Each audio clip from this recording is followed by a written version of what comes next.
भारतीय संविधान के साथ साथ सामाजिक परंपराओं में भी राष्ट्रीय प्रतीकों एवं राष्ट्रीय ध्वज के प्रति विशेष सम्मान है।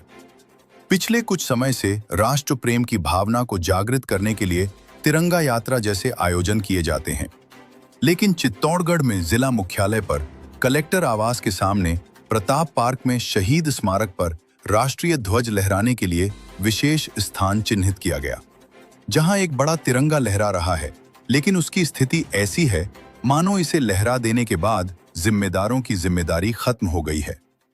इतने महत्वपूर्ण स्थान पर लहराया गया तिरंगा फट रहा है।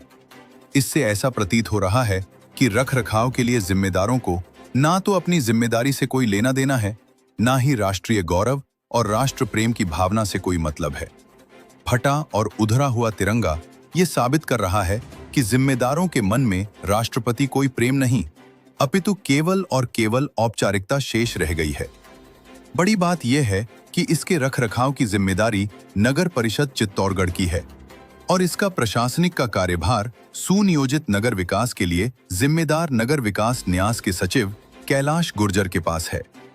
ऐसे में सवाल उठता है कि भले ही उनका शहर के सुनियोजित विकास, टूटी हुई सड़क, गंदे पानी के जमाव से कोई लेना देना नहीं है, लेकिन यह तिरंगा हमारे राष्ट्र के गौरव का प्रतीक है और जनमानस में राष्ट्र प्रेम की भावना को प्रेरित करने का माध्यम है। ऐसे में इसके प्रति लापरवाही यह साफ तौर पर इंगित करती है कि जिम्मेदार पद पर बैठे अधिकारी एक और जहां जनता के प्रति गंभीर नहीं है, वहीं राष्ट्रीय गौरव के प्रति भी पूरी तरह लापरवाह है। अधिकांश अधिकारी इसी मार्ग से होकर कलेक्ट्रेट कार्यालय में जाते हैं। अब कितने दिन से यह फटा हुआ तिरंगा अपनी बदहाली पर आंसू बहा रहा है, यह तो जांच का विषय है। लेकिन फिलहाल इस स्थिति में लहराते तिरंगे को देखकर प्रशासनिक व्यवस्थाओं पर भी सवाल खड़े हो रहे हैं।